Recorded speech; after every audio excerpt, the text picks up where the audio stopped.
la historia de Lili Galiano. Buen día.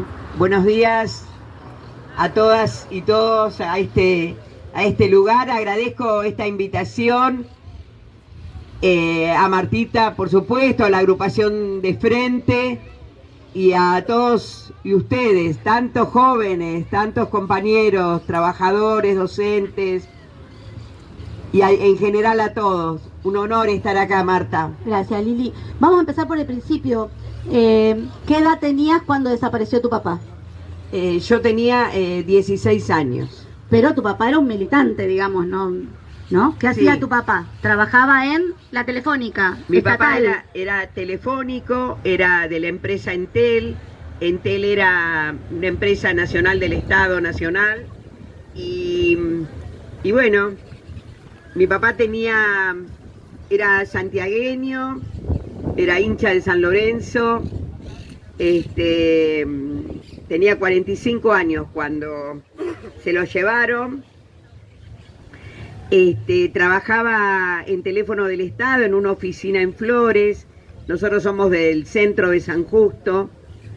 Y participaba en la cooperadora de la escuela, era presidente de la cooperadora de la escuela número 6 en Villa Constructora, una barriada en la rotonda de San Justo.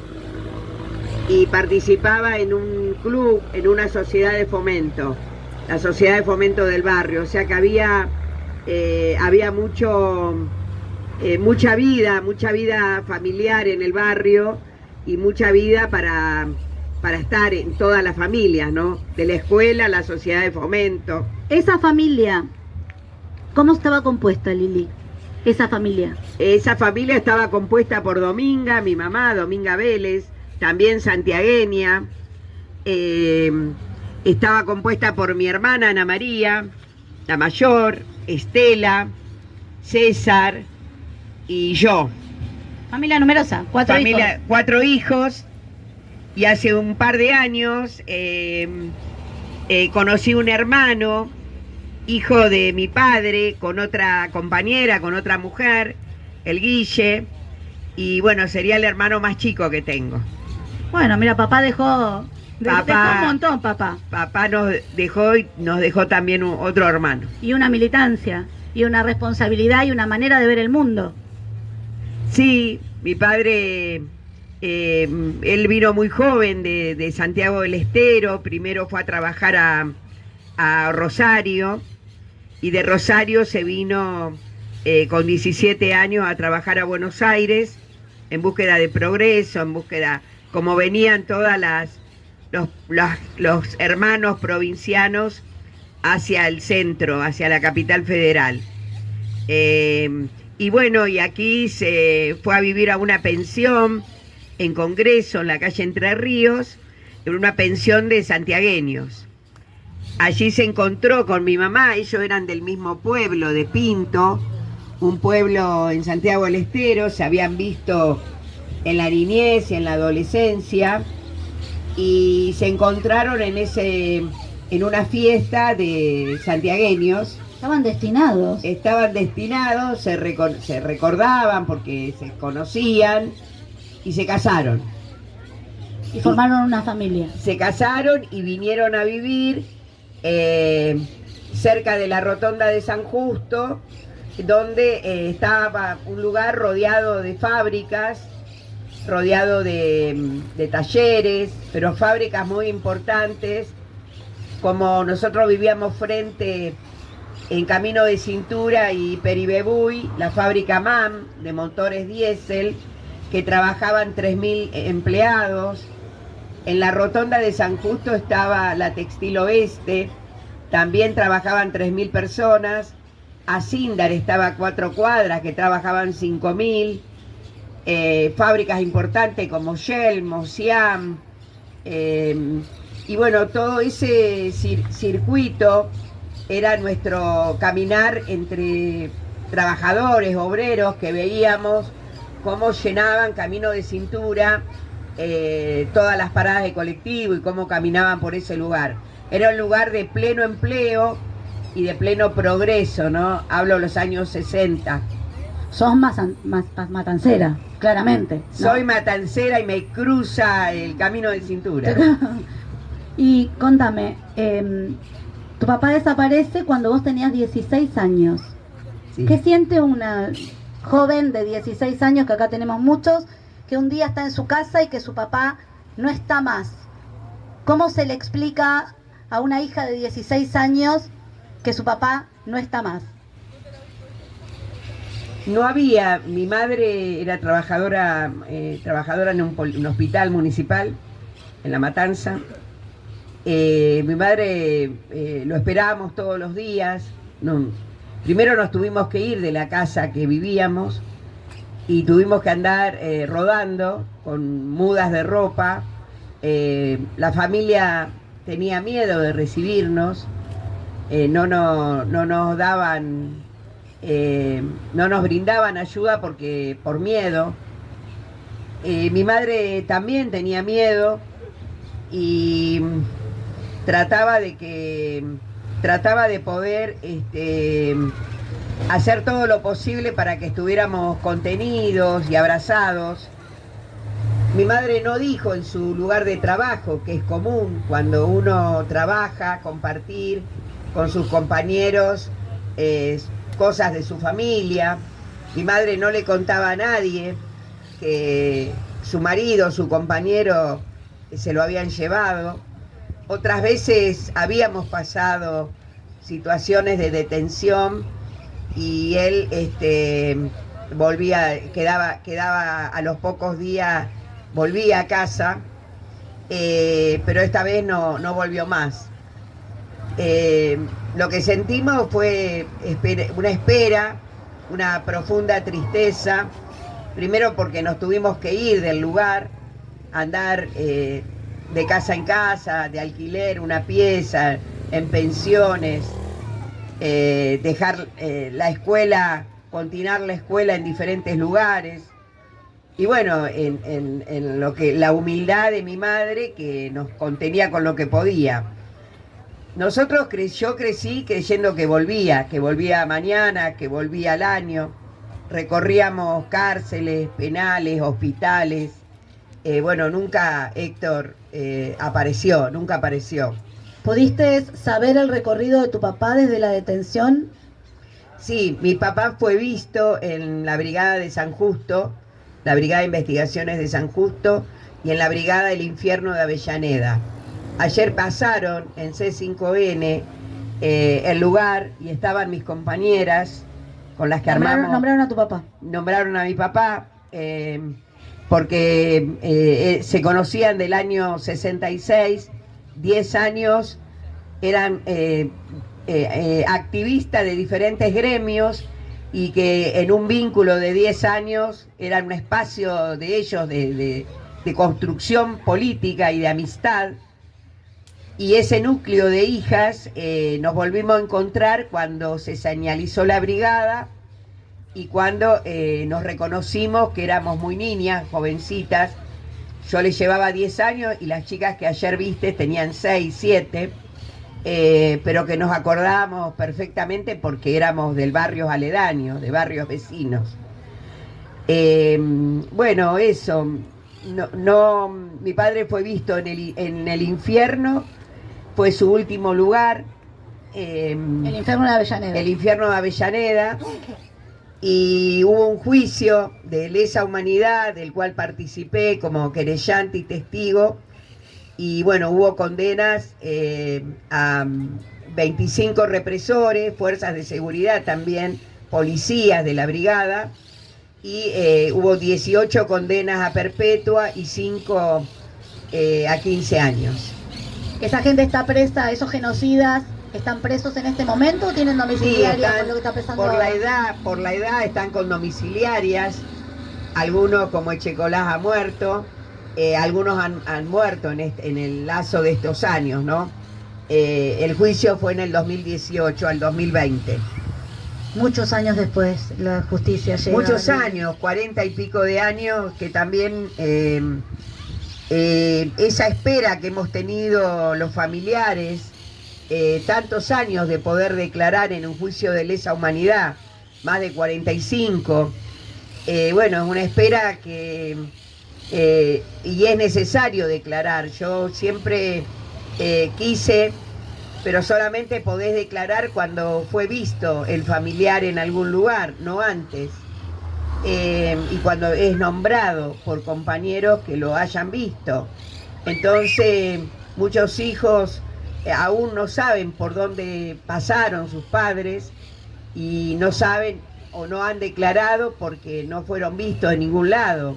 Pero es la mayoría los que no fueron vistos. Por eso te preguntaba, porque no es un detalle menor, porque hizo a los juicios eso. Hace a los juicios y es importante declarar, porque en la declaración nosotros contamos la vida de él, la vida, o sea, qué hacía en su vida, cómo era delegado de compañeros, que peleaba por su salario y por sus condiciones de trabajo, representaba a sus compañeros, activaba en el barrio por el colectivo, por la luminaria, era presidente de la cooperadora de la escuela, estaba desde la chocolatada a los pastelitos repartiendo en las fiestas patria.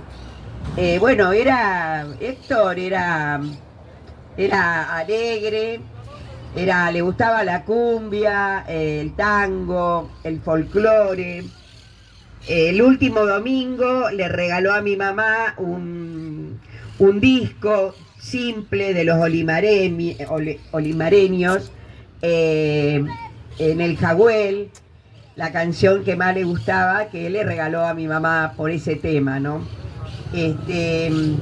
Bueno, Héctor, siempre nos cuesta, contamos quizás todo lo que nos pasó a nosotros, es un sinfín de sensaciones, un sinfín de saber que ya no va a estar más, ¿no? Que volvés a tu casa y no está tu papá, que me iba a casar y mi papá no estaba, que tuve hijos y mi papá no estaba. Pero bueno, siempre yo nombro a mi mamá, para no ser injusta, que fue la mujer que no solo cargó su foto, que la tuvo presente.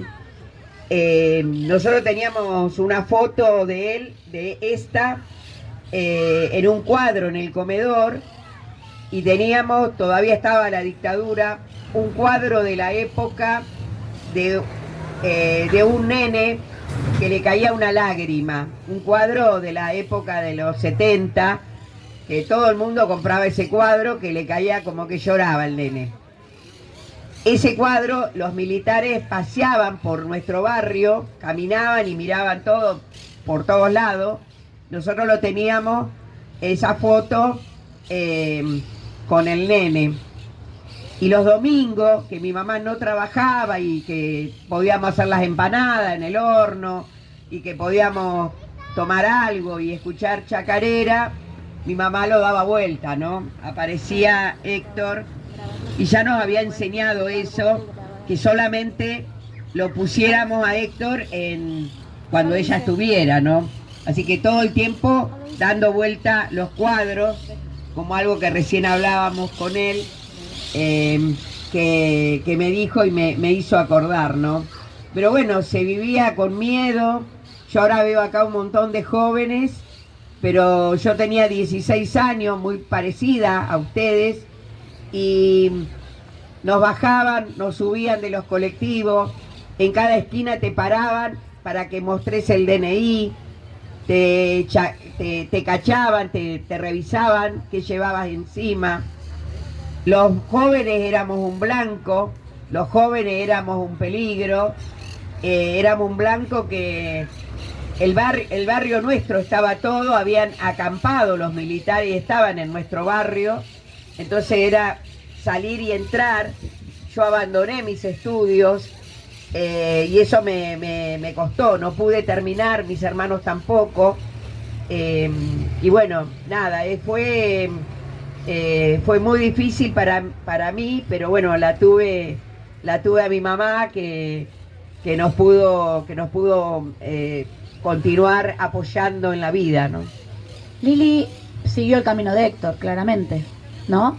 Lili Galiano además construyó 2 barrios en La Matanza, por falta de uno. No solamente los construiste, los llevaste adelante con los compañeros de La Matanza, y no vivís en ninguno de esos barrios, Lili. No, construí en el 86, a 10 años de la dictadura, nos encontrábamos con mi mamá viviendo en Villegas y se produce una toma de tierra muy grande, la toma de tierra El Tambo, del compañero Luis de Lía, y enfrente había otro predio, otro baldío inmenso, y ese baldío es el 22 de enero. Nosotros vivía en una piecita en la casa de mi madre, con la cama, con la cucheta de los pibes, pero amontonados, como uno cuando vive en la casa de los padres, y vi que estaban tomando en ese baldío tierras, y también tengo la imagen como que me quedé parada mirando el baldío y dije, bueno, yo también quiero un pedazo de tierra, yo también quiero tener una casilla, unos arbolitos, una hamaca, porque en mi casa familiar teníamos una hamaca, quiero tener los perros y los gatos que mi mamá no quería que ya tengamos más porque vivíamos todo amontonado. Y bueno, y sin dudar fui a buscar un ovillo de hilo, un ovillo grande, saqué de un canasto de mi vieja unos ovillos de hilo y crucé. Alguna vez me habían enseñado a medir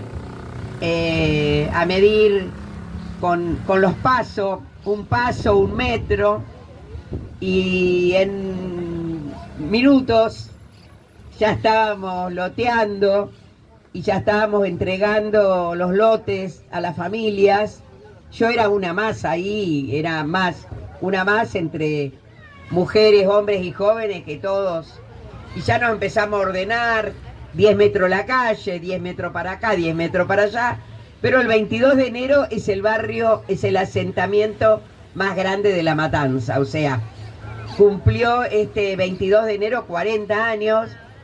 Todos los años voy, porque participo en la iglesia, en la comunidad Santa Clara. Todos los años voy a encontrarme con mis compañeros. Por distintas razones, yo ahí lo ocupé con mi marido, con Pocho, que después nos separamos. Y bueno, y continué. Es el barrio, el 22 de enero también recuerdo a todos mis compañeros, la mitad ya no están, pero nos encontramos en el fogón del recuerdo y siempre en el fogón de la memoria, y que siempre vamos y charlamos todo lo que hicimos en ese barrio, ¿no?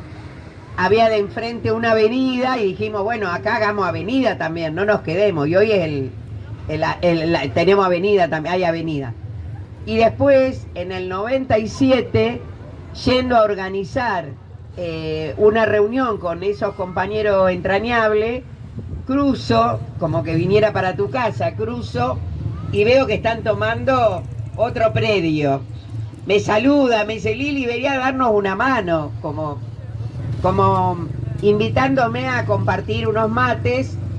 Y esa noche me quedé con mi hija, con Carlota, me quedé en ese lugar, en la casa de una amiga evangélica, la Lucy, y les ayudé a ocupar ese lugar. Y ese lugar se llenó, es como un predio muy chico, eran como 2 o 3 manzanas, se llenó muy rápido. Entonces al otro día dije, che, pidan tierra en otro lado, acá no se van a matar, van a tener 2 metros por 2 metros. Inmediatamente llega una propuesta a los días del municipio, de la provincia, para destrabar, era un conflicto en Ciudad Evita, rodeada de Yalé y de otros lugares, y baja la municipalidad y baja la provincia con una propuesta de comprar tierras al fondo de La Matanza, en Virrey del Pino, que yo inmediatamente dije no, pero mis vecinos, como que estuviéramos en una asamblea así, dijeron sí, nos queremos ir de acá. Y yo estaba en minoría y dije, bueno, La mayoría decide. La mayoría decide, acompaño, y eso terminó siendo el barrio en Virrey del Pino, al fondo de todo, frente al Seance. No sabíamos que el Seance era el Seance, veíamos montañas y sierras, pero no sabíamos qué era. Era de basura. Eran de basura. Y bueno, y ahí hubo un traslado de El Quincho hacia, y ahí se constituyó otro barrio, que también era la idea pasar unos días a colaborar, a que se formen las comisiones, de delegado, de subdelegado, a dejar, a compartir, a estar juntos. Y me quedé 17 años por allí, así que fue otra construcción. Mi casa en ese lugar, vive Brian, un joven, que es uno de los pocos jóvenes que hizo la primaria, secundaria en el Nicol, en la técnica, y está con estudios terciarios. Era mi vecino, eran los hijos de Graciela, y que fueron los que me cuidaron siempre, me acompañaron, me ayudaron con mis hijos más chicos, y qué más que quede para Brian, que es un joven que yo me fui en una gran inundación y en un gran momento que mi mamá estaba muy enferma, me voy a cuidarla a mi mamá, y quedó mi casa así. En el medio vino una inundación y tiró todo abajo, la casita. Bueno, y hoy esa casita está en comodato por 30 años para Brian, es de Brian ya, y sí, porque es una casa de lucha. Las casas de lucha son de los compañeros, ya no nos pertenecen a nosotros, recién lo hablábamos, todo lo que es ganado con la lucha es de los compañeros. Es oportuno aclarar que Lili Galeano alquila, ¿no? Es oportuno aclarar, ¿no? Porque no todos los compañeros se enriquecen en el trayecto de su vida militante. Volvemos a la realidad de estos días. ¿Cómo se siente llegar a los 50 años de este golpe, de esta dictadura terrible, con este gobierno que hoy nos está gobernando la Argentina? Un gobierno democrático como este en la Argentina. Bueno, la verdad, Marta, que pensábamos que teníamos discusiones ya hechas.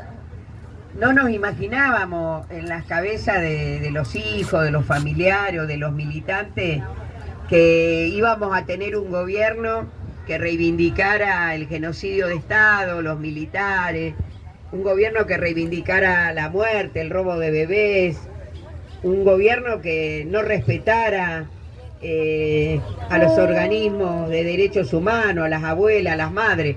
No estaba en mi cabeza ni en la cabeza de muchos que eso nos iba a pasar.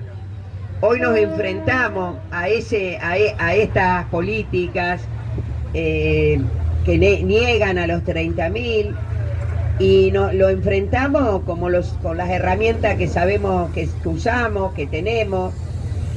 Dando la discusión en escuelas, con jóvenes, en comedores, en los lugares que nos invitan, y damos la discusión porque hay que enfrentar y hay que hablar.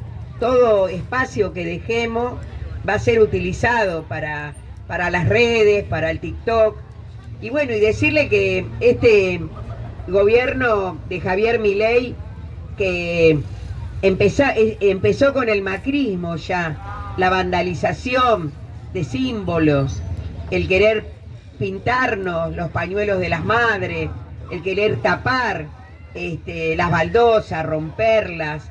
Empezó esto hace 10 años, hoy ya cientos de monumentos e historias barriales están siendo atacadas, como también está siendo atacado nuestro pueblo.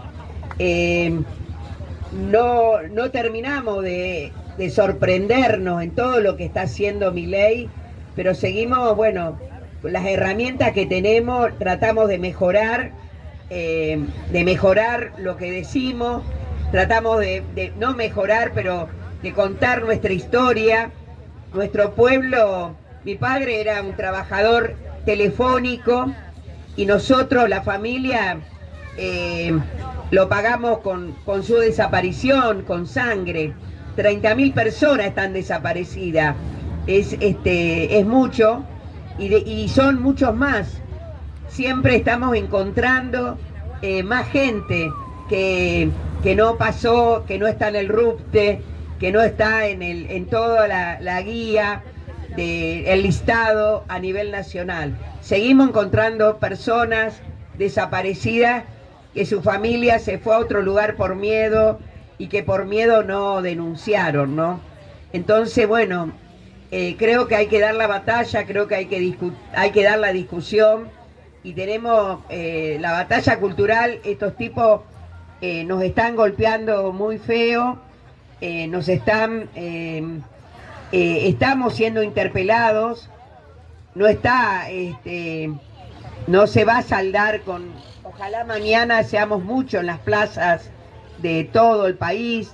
Mañana tenemos que marchar todos los que podamos, tenemos que llenar las plazas, pero no va a ser solamente con eso. Tenemos que dar la discusión con nuestros jóvenes, con nuestros vecinos, con nuestros compañeros, en nuestros lugares, porque es con eso, con la discusión, espacio, que no demos la discusión. Hoy nos dicen que pasó muchos años, nos dicen que los dejemos en paz, nos dicen que ya está, pero bueno, como que no fueron parte de la historia. Esto es una historia reciente. San Martín, Belgrano también forman parte de nuestra historia y lo seguimos recordando. Esta es una historia reciente de 50 años que tenemos el deber de dar la discusión, de sentarnos, de charlar, y que va a haber, compañeros. Nosotros teníamos muchas más invitaciones a escuelas y lugares, eso fue bajando también. Y tenemos muchos maestros y profesores que están callados mientras los niños o los pibes nos hacen preguntas, los profes están callados, ¿no? Como que hay un cambio y nosotros tenemos que estar viendo eso, ¿no? Que no enojarnos, no enojarnos. Sí, podemos enojarnos. No nos podemos enojar, sí, ¿no? también un poco podemos enojarnos. No, los organismos no nos enojamos con nadie y tenemos esa paciencia que nos han enseñado los que nos antecedieron, como las madres y las abuelas, que aprendimos a tener justicia después de 50 años, ¿no? Ellas fueron las que iluminaron, y la cantidad de familiares también. Familiares fue la organización primera que nace antes de Abuelas y Madres y continúa. Y bueno, y nosotros desde Hijos llevamos 30 años también agrupados a nivel federal, a nivel nacional. Bueno, ¿hay algo que quieras comentarles de las actividades de mañana, de la actividad de hoy en La Matanza, que es una actividad histórica? No, contarles que hace 11 años que armamos una vigilia en La Matanza, salimos desde el centro de una de las calles y caminamos hacia la Brigada de Investigaciones de San Justo, que estamos pidiendo que se desafecte, como el infierno de Avellaneda, que eso solamente depende de una decisión política. ¿De quién es la decisión política, Lili? Y es un edificio, el terreno pertenece al gobierno de la provincia, al gobernador Kicillof, pertenece las tierras a la provincia de Buenos Aires. Pero es una decisión de conjunto con el Ejecutivo Municipal. Y también estamos impulsando una serie de políticas, como la señalización de esquinas, que hemos empezado los Hijos. Vamos a los lugares donde vivieron, trabajaron o estudiaron personas desaparecidas. En La Matanza hay 500 desaparecidos. Y el año pasado se hizo en la casa de la esquina de mi padre, en Peribebú y Pampa, cerquita del Camino de Cintura. Y ahí señalizamos, igual como es la señalización urbana, el trazo urbano municipal. Y en la semana que viene se señaliza de José Rizo, compañero de mi padre, a pocas cuadras también. Eso es algo que todavía no tiene ordenanza en la vigilia de hoy estamos pidiendo que el Consejo Deliberante le ponga una ordenanza para que sea una política pública concreta.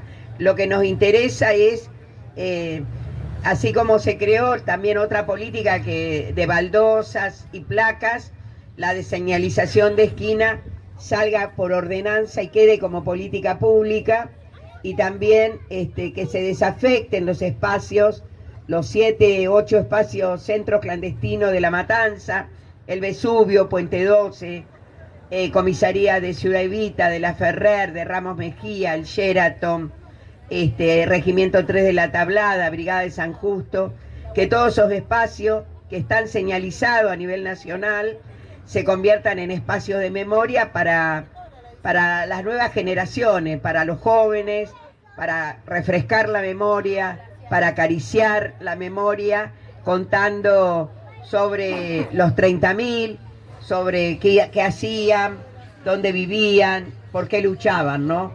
Porque luchaban ellos justamente para esto, luchaban para que estemos mejor, por justicia social, por más justicia social, y bueno, y nosotros hoy tenemos esto que continuar. Yo creo que estamos dando una batalla, estoy muy preocupada porque es una de las batallas más duras que veo en mis 66 años, es una batalla que yo creo que va a pasar, que la vamos a dar, pero creo que tenemos que ser muy fuertes porque nos están pegando muy fuerte, está muy difícil y está muy difícil dar vuelta a esto, lo vamos a dar, lo vamos a lograr y vamos a vencer como vencieron las abuelas y las madres. Muchísimas gracias, Lili, muchas gracias por venir. Bueno, Marta, nosotros terminamos el act siempre, terminamos con 30.000 compañeros detenidos desaparecidos presentes. 30.000 compañeros detenidos desaparecidos presentes. 30.000 compañeros detenidos desaparecidos presentes. Ahora y siempre. Ahora y siempre. Ahora